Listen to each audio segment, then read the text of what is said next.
ಇನ್ನು ಬಿಜೆಪಿ ಶಾಸಕ ಶಿವರಾಮ್ ಹೆಬ್ಬಾರ್ಗೆ ಲಕ್ ಕುದುರುತ್ತಾ? ಯಾಕೆ ಹಿಂಗ್ ಹೇಳ್ತಾ ಇದ್ದೀವಿ? ಬಿಜೆಪಿಯಿಂದ ಉಚ್ಚಾಟನೆಯಾದ್ರೆ ಅದೊಂಥರ ಜಾಕ್ಪಾಟ್ ಹೊಡೆಯುತ್ತಾ ಶಿವರಾಮ್ ಹೆಬ್ಬಾರ್ಗೆ? ಸೋಮಶೇಖರ್, ಎಸ್.ಟಿ. ಸೋಮಶೇಖರ್ ಮತ್ತೆ ಶಿವರಾಮ್ ಹೆಬ್ಬಾರ್ ಇವ್ರಿಗೂ ಕೂಡ ಬಿಜೆಪಿ ಹೈಕಮಾಂಡ್ ನೋಟಿಸ್ ಕೊಟ್ಟಿದೆ ಆಲ್ರೆಡಿ. ಇವರಿಬ್ಬರ ಮೇಲೂ ಕೂಡ ಕೆಂಗಣ್ಣು ಇದೆ. ಈ ಇಬ್ಬರ ಮೇಲೂ ಕೂಡ ಶಿಸ್ತು ಕ್ರಮಕ್ಕೆ ಮುಂದಾಗಬಹುದು, ಹೈಕಮಾಂಡ್ ಚಿಂತನೆ ನಡೆಸಿದೆ ಅಂತ ಹೇಳಲಾಗ್ತಾ ಇದೆ.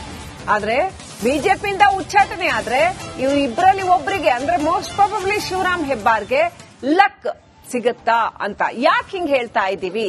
ಅಪೆಕ್ಸ್ ಬ್ಯಾಂಕ್ ಅಧ್ಯಕ್ಷ ಪಟ್ಟ ಏನಾದ್ರೂ ಒಲಿಯುತ್ತಾ ಅನ್ನುವಂಥ ಪ್ರಶ್ನೆ. ಯಾಕಂತಂದ್ರೆ ಡಿ.ಕೆ. ಶಿವಕುಮಾರ್ ಜೊತೆ ಗುರುತಿಸಿಕೊಂಡಿದ್ದಾರೆ ಶಿವರಾಮ್ ಹೆಬ್ಬಾರ್. ಹಾಗಾಗಿ ಅಪೆಕ್ಸ್ ಬ್ಯಾಂಕ್ ಅಧ್ಯಕ್ಷ ಪಟ್ಟ ಏನಾದ್ರೂ ಒಲಿಯುತ್ತಾ? ಕಾದ್ ನೋಡಿ ಅಂತ ಬಹಳ ಖುಷಿಯಾಗಿ ಶಿವರಾಮ್ ಹೆಬ್ಬಾರ್ ಅವರು ಓಡಾಡ್ತಾ ಇರೋದನ್ನ ನಾವು ನೋಡಿದ್ರೆ ಬಹುಶಃ ಅವ್ರಿಗೆ ಈ ತರ ಒಂದು ಸೂಚನೆ ಏನಾದ್ರೂ ಇದೆಯಾ ಅನ್ನೋ ಪ್ರಶ್ನೆ ಕೂಡ ಹೇಳುತ್ತೆ. ನೋಡಿ, ಯಾವಾಗ ಈ ಯತ್ನಾಳ್ ಅವರನ್ನ ಉಚ್ಚಾಟನೆ ಮಾಡಿದ್ರು, ಅದಾದ ನಂತರ ಎಸ್.ಆರ್. ವಿಶ್ವನಾಥ್ ಅವರು ಒಂದು ಮಾತು ಹೇಳ್ತಾರೆ. ನೋಡಿ, ಯತ್ನಾಳ್ ಮಾತ್ರ ಅಲ್ಲ, ಪಕ್ಷಕ್ಕೆ ಮುಜುಗರ ತಂದವರು ಹಲವರು ಇದ್ದಾರೆ. ಅದರಲ್ಲಿ ಹೆಬ್ಬಾರ್ ಅವರು, ಎಸ್.ಟಿ. ಸೋಮಶೇಖರ್ ಅವರು, ಇನ್ನಿತರೆಲ್ಲ ಇದ್ದಾರೆ. ಅವ್ರನ್ನೂ ಕೂಡ ಉಚ್ಚಾಟನೆ ಮಾಡಿ ಒಬ್ಬರನ್ನ ಯಾಕೆ ನೀವು ಉಚ್ಚಾಟನೆ ಮಾಡ್ತೀರಿ ಅನ್ನೋ ವಿಚಾರ ಎಲ್ಲ ಹೇಳಿದ್ರು. ಅದಾದ ನಂತರ ಶಿವರಾಮ್ ಹೆಬ್ಬಾರ್ ಅವರು ಹೇಳಿದ್ರು, ನಾನು ಯಾವುದೇ ಪಕ್ಷ ವಿರೋಧಿ ಚಟುವಟಿಕೆಯಲ್ಲಿ ಅಥವಾ ಪಕ್ಷಕ್ಕೆ ಮುಜುಗರ ಆಗುವ ರೀತಿಯಲ್ಲಿ ನಾನು ನಡ್ಕೊಂಡಿಲ್ಲ ಅಂತ ಹೇಳಿದ್ರು. ಆದ್ರೆ ಹೈಕಮಾಂಡ್ ಮಾತ್ರ ಬಹಳ ಶಿಸ್ತು ಕ್ರಮವನ್ನ ತೆಗೆದುಕೊಳ್ಳೋದಕ್ಕೆ ಹೊರಟಿದೆ. ಆ ನಿಟ್ಟಿನಲ್ಲಿ ಒಂದು ವೇಳೆ ಶಿವರಾಮ್ ಹೆಬ್ಬಾರ್, ಎಸ್.ಟಿ. ಸೋಮಶೇಖರ್ ಏನಾದ್ರೂ ಪಕ್ಷದಿಂದ ಉಚ್ಚಾಟನೆ ಆದ್ರೂ ಅನ್ನೋದಾದ್ರೆ, ಈಗಾಗಲೇ ಅವರು ಡಿ.ಕೆ. ಶಿವಕುಮಾರ್ ಅವರ ಜೊತೆಗೆ ಅಥವಾ ಅವರ ವಿಶ್ವಾಸವನ್ನು ಗಳಿಸಿದ್ದಾರೆ. ಆ ಕಾರಣದಿಂದ ಅಪೆಕ್ಸ್ ಬ್ಯಾಂಕ್ ನ ಅಧ್ಯಕ್ಷ ಪಟ್ಟ ಇವರಿಬ್ಬರಲ್ಲಿ ಉಚ್ಚಾಟನೆ ಆಗಿದ್ದೇ ಆದ್ರೆ ಸಿಗುವಂತ ಸಾಧ್ಯತೆ ಇದೆ. ಏನಾಗುತ್ತೆ ಅನ್ನೋದಕ್ಕೆ ಕಾಲವೇ ಉತ್ತರ ಕೊಡಬೇಕು. ಬಸವರಾಜ್, ಪ್ರತಿನಿಧಿ ಬಸವರಾಜ್ ಲೈವ್ ಕನೆಕ್ಟ್ ಆಗಿದ್ದಾರೆ. ಇನ್ನಷ್ಟು ಅಪ್ಡೇಟ್ ಅನ್ನ ಪಡ್ಕೊಳ್ಳೋಣ. ಬಸವರಾಜ್, ಶಿವರಾಮ್ ಹೆಬ್ಬಾರ್ ವಿಚಾರ ಏನಾಗಬಹುದು ಅಂತ ಬಹಳ ಕುತೂಹಲ ಇದೆ. ಎಸ್.ಟಿ. ಸೋಮಶೇಖರ್, ಶಿವರಾಮ್ ಹೆಬ್ಬಾರ್ ಇಬ್ರು ಕೂಡ ಕಳೆದ ಸಾರಿ ಸರ್ಕಾರ ರಚನೆಯ ಸಂದರ್ಭದಲ್ಲಿ ಕಾಂಗ್ರೆಸ್ನಿಂದ ಬಿಜೆಪಿಗೆ ಬಂದಂತವರು. ಸೊ ಈಗ ಪರಿಸ್ಥಿತಿ ಬಹಳ ವಿಭಿನ್ನವಾದ ರಾಜಕೀಯ ಸನ್ನಿವೇಶದಲ್ಲಿ ಇದ್ದಾರೆ. ಸೊ ಅವರಿಬ್ಬರ ಭವಿಷ್ಯ ಏನಾಗಬಹುದು? ಬಿಜೆಪಿ ಹೈಕಮಾಂಡ್ ಅವ್ರ ಮೇಲೆ ಕ್ರಮ ತಗೊಳ್ಳುತ್ತಾ ಅನ್ನುವಂಥದ್ದು ಒಂದು ಸ್ಪಷ್ಟವಾದ ಪ್ರಶ್ನೆ. ಎರಡನೇದು, ಒಂದು ವೇಳೆ ಅಪೆಕ್ಸ್ ಬ್ಯಾಂಕ್ ಪಟ್ಟ ಏನಾದ್ರೂ ಶಿವರಾಮ್ ಹೆಬ್ಬಾರ್ಗೆ ಒಲಿಯುತ್ತಾ ಅಧ್ಯಕ್ಷ ಪಟ್ಟ ಅನ್ನುವಂಥದ್ದು. ಮೂರನೇದು, ಇನ್ನೊಂದು ದೂರದ ಪಾಸಿಬಿಲಿಟಿ, ಇಲ್ಲ ಅಂತ ಹೇಳಕ್ಕಾಗಲ್ಲ, ಇವರಿಬ್ರು ಒಂದ್ ಕಾಲ ಆಚೆ ಇಟ್ಟಿದ್ದಾರೆ ಬಿಜೆಪಿಯಿಂದ ಅಂತ ಹೇಳಲಾಗ್ತಾ ಇದೆ. ಕಾಂಗ್ರೆಸ್ಗೆ ಏನಾದ್ರೂ ರಿಜಾಯಿನ್ ಆಗ್ತಾರಾ? ಬಸವರಾಜ್.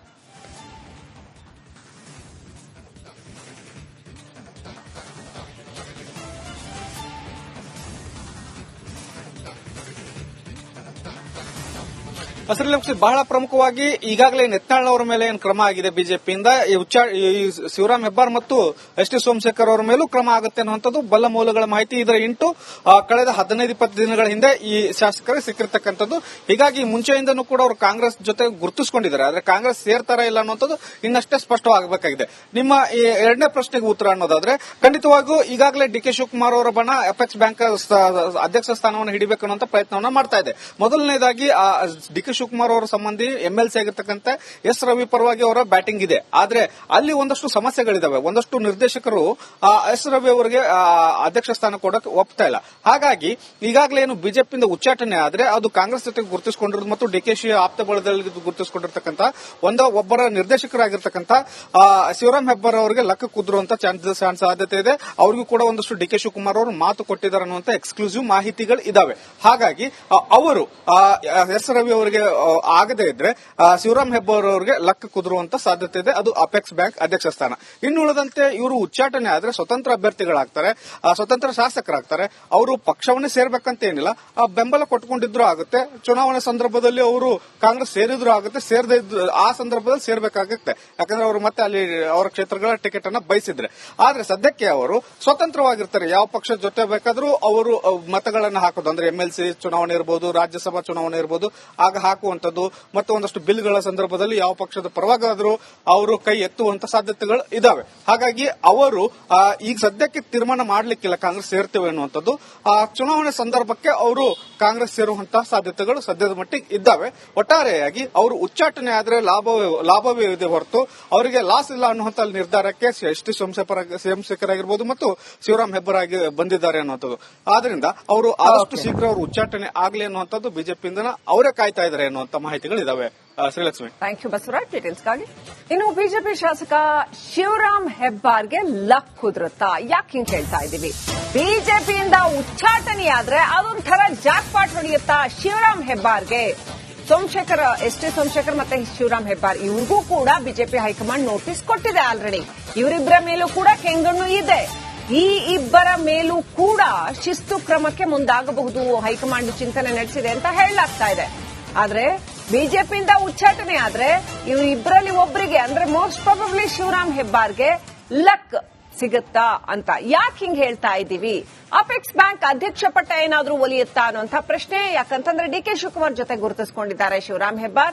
ಹಾಗಾಗಿ ಅಪೆಕ್ಸ್ ಬ್ಯಾಂಕ್ ಅಧ್ಯಕ್ಷ ಪಟ್ಟ ಏನಾದ್ರೂ ಒಲಿಯುತ್ತಾ ಕಾದ್ ನೋಡಿ ಅಂತ ಬಹಳ ಖುಷಿಯಾಗಿ ಶಿವರಾಮ್ ಹೆಬ್ಬಾರ್ ಅವರು ಓಡಾಡ್ತಾ ಇರೋದನ್ನ ನಾವು ನೋಡಿದ್ರೆ ಬಹುಶಃ ಅವ್ರಿಗೆ ಈ ತರ ಒಂದು ಸೂಚನೆ ಏನಾದ್ರೂ ಇದೆಯಾ ಅನ್ನೋ ಪ್ರಶ್ನೆ ಕೂಡ ಹೇಳುತ್ತೆ. ನೋಡಿ, ಯಾವಾಗ ಈ ಯತ್ನಾಳ್ ಅವರನ್ನ ಉಚ್ಚಾಟನೆ ಮಾಡಿದ್ರು ಅದಾದ ನಂತರ ಎಸ್.ಆರ್. ವಿಶ್ವನಾಥ್ ಅವರು ಒಂದು ಮಾತು ಹೇಳ್ತಾರೆ. ನೋಡಿ, ಯತ್ನಾಳ್ ಮಾತ್ರ ಅಲ್ಲ, ಪಕ್ಷದಲ್ಲಿ ಪಕ್ಷಕ್ಕೆ ಮುಜುಗರ ತಂದವರು ಹಲವರಿದ್ದಾರೆ. ಅದರಲ್ಲಿ ಹೆಬ್ಬಾರ್ ಅವರು, ಎಸ್.ಟಿ. ಸೋಮಶೇಖರ್ ಅವರು, ಇನ್ನಿತರೆಲ್ಲ ಇದ್ದಾರೆ. ಅವ್ರನ್ನೂ ಕೂಡ ಉಚ್ಚಾಟನೆ ಮಾಡಿ ಒಬ್ಬರನ್ನ ಯಾಕೆ ನೀವು ಉಚ್ಚಾಟನೆ ಮಾಡ್ತೀರಿ ಅನ್ನೋ ವಿಚಾರ ಎಲ್ಲ ಹೇಳಿದ್ರು. ಅದಾದ ನಂತರ ಶಿವರಾಮ್ ಹೆಬ್ಬಾರ್ ಅವರು ಹೇಳಿದ್ರು, ನಾನು ಯಾವುದೇ ಪಕ್ಷ ವಿರೋಧಿ ಚಟುವಟಿಕೆಯಲ್ಲಿ ಅಥವಾ ಪಕ್ಷಕ್ಕೆ ಮುಜುಗರ ಆಗುವ ರೀತಿಯಲ್ಲಿ ನಾನು ನಡ್ಕೊಂಡಿಲ್ಲ ಅಂತ ಹೇಳಿದ್ರು.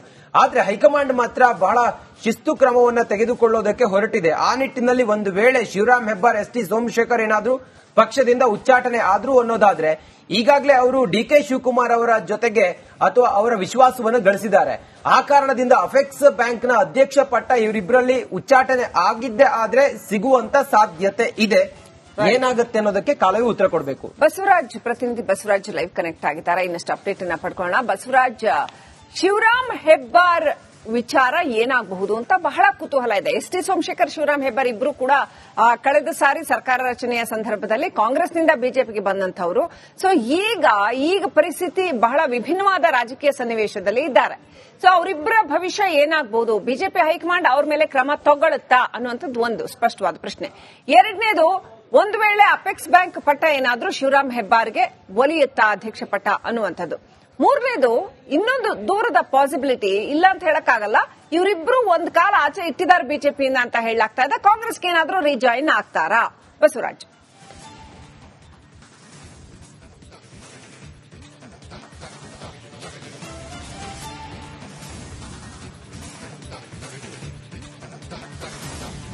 ಶ್ರೀಲಕ್ಷ್ಮಿ, ಬಹಳ ಪ್ರಮುಖವಾಗಿ ಈಗಾಗಲೇ ಯತ್ನಾಳ್ ಅವರ ಮೇಲೆ ಏನು ಕ್ರಮ ಆಗಿದೆ ಬಿಜೆಪಿಯಿಂದ, ಶಿವರಾಮ್ ಹೆಬ್ಬಾರ್ ಮತ್ತು ಎಸ್.ಟಿ. ಸೋಮಶೇಖರ್ ಅವರ ಮೇಲೂ ಕ್ರಮ ಆಗುತ್ತೆ ಅನ್ನುವಂಥದ್ದು ಬಲ್ಲ ಮೂಲಗಳ ಮಾಹಿತಿ. ಇದರ ಇಂಟು ಕಳೆದ 15-20 ದಿನಗಳ ಹಿಂದೆ ಈ ಶಾಸಕರಿಗೆ ಸಿಕ್ಕಿರ್ತಕ್ಕಂಥದ್ದು. ಹೀಗಾಗಿ ಮುಂಚೆಯಿಂದನೂ ಕೂಡ ಅವರು ಕಾಂಗ್ರೆಸ್ ಜೊತೆ ಗುರುತಿಸಿಕೊಂಡಿದ್ದಾರೆ. ಆದ್ರೆ ಕಾಂಗ್ರೆಸ್ ಸೇರ್ತಾರಾ ಇಲ್ಲ ಅನ್ನುವಂಥದ್ದು ಇನ್ನಷ್ಟೇ ಸ್ಪಷ್ಟವಾಗಬೇಕಾಗಿದೆ. ನಿಮ್ಮ ಈ ಎರಡನೇ ಪ್ರಶ್ನೆಗೆ ಉತ್ತರ ಅನ್ನೋದಾದ್ರೆ, ಖಂಡಿತವಾಗಿಯೂ ಈಗಾಗಲೇ ಡಿ ಕೆ ಶಿವಕುಮಾರ್ ಅವರ ಬಣ ಅಪೆಕ್ಸ್ ಬ್ಯಾಂಕ್ ಅಧ್ಯಕ್ಷ ಸ್ಥಾನವನ್ನು ಹಿಡಿಬೇಕು ಅನ್ನುವಂಥ ಪ್ರಯತ್ನವನ್ನು ಮಾಡ್ತಾ ಇದೆ. ಮೊದಲನೇದಾಗಿ ಡಿ ಕೆ ಶಿವಕುಮಾರ್ ಅವರ ಸಂಬಂಧಿ ಎಂಎಲ್ಸಿ ಆಗಿರ್ತಕ್ಕಂಥ ಎಸ್ ರವಿ ಪರವಾಗಿ ಅವರ ಬ್ಯಾಟಿಂಗ್ ಇದೆ. ಆದ್ರೆ ಅಲ್ಲಿ ಒಂದಷ್ಟು ಸಮಸ್ಯೆಗಳಿದಾವೆ. ಒಂದಷ್ಟು ನಿರ್ದೇಶಕರು ಎಸ್ ರವಿ ಅವರಿಗೆ ಅಧ್ಯಕ್ಷ ಸ್ಥಾನ ಕೊಡಕ್ಕೆ ಒಪ್ತಾ ಇಲ್ಲ. ಹಾಗಾಗಿ ಈಗಾಗಲೇ ಏನು ಬಿಜೆಪಿಯಿಂದ ಉಚ್ಚಾಟನೆ ಆದ್ರೆ ಅದು ಕಾಂಗ್ರೆಸ್ ಜೊತೆ ಗುರುತಿಸಿಕೊಂಡಿರೋದು ಮತ್ತು ಡಿಕೆಶಿ ಆಪ್ತ ಬಳದಲ್ಲಿ ಗುರುತಿಸಿಕೊಂಡಿರ್ತಕ್ಕಂಥ ಒಬ್ಬರ ನಿರ್ದೇಶಕರಾಗಿರ್ತಕ್ಕಂಥ ಶಿವರಾಮ್ ಹೆಬ್ಬಾರ್ ಅವರಿಗೆ ಲಕ್ಕ ಕುದುರುವಂತ ಸಾಧ್ಯತೆ ಇದೆ. ಅವ್ರಿಗೂ ಕೂಡ ಒಂದಷ್ಟು ಡಿ ಕೆ ಶಿವಕುಮಾರ್ ಅವರು ಮಾತು ಕೊಟ್ಟಿದ್ದಾರೆ ಅನ್ನುವಂತ ಎಕ್ಸ್ಕ್ಲೂಸಿವ್ ಮಾಹಿತಿಗಳು ಇದಾವೆ. ಹಾಗಾಗಿ ಅವರು ಎಸ್ ರವಿ ಅವರಿಗೆ ಆಗದೇ ಇದ್ರೆ ಶಿವರಾಮ್ ಹೆಬ್ಬಾರ್ ಅವರಿಗೆ ಲಕ್ಕ ಕುದುರುವಂತ ಸಾಧ್ಯತೆ ಇದೆ. ಅದು ಅಪೆಕ್ಸ್ ಬ್ಯಾಂಕ್ ಅಧ್ಯಕ್ಷ ಸ್ಥಾನ.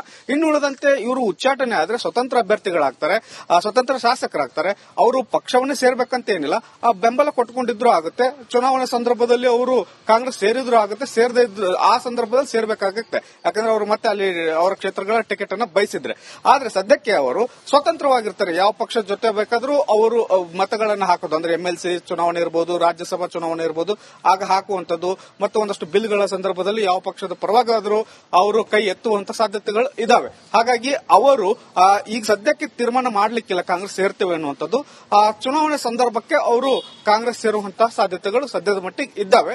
ಒಟ್ಟಾರೆಯಾಗಿ ಅವರು ಉಚ್ಚಾಟನೆ ಆದ್ರೆ ಲಾಭವೇ ಇದೆ ಹೊರತು ಅವರಿಗೆ ಲಾಸ್ ಇಲ್ಲ ಅನ್ನುವಂತ ನಿರ್ಧಾರಕ್ಕೆ ಎಸ್.ಟಿ. ಸೋಮಶೇಖರ್ ಆಗಿರ್ಬೋದು ಮತ್ತು ಶಿವರಾಮ್ ಹೆಬ್ಬಾರ್ ಆಗಿ ಬಂದಿದ್ದಾರೆ ಅನ್ನುವಂಥದ್ದು. ಆದ್ರಿಂದ ಅವರು ಆದಷ್ಟು ಶೀಘ್ರ ಅವರು ಉಚ್ಚಾಟನೆ ಆಗಲಿ ಅನ್ನುವಂಥದ್ದು ಬಿಜೆಪಿಯಿಂದ ಅವರೇ ಕಾಯ್ತಾ ಇದ್ದಾರೆ ಅನ್ನುವಂತ ಮಾಹಿತಿಗಳಿದಾವೆ. Srilakshmi, thank you Basavaraj.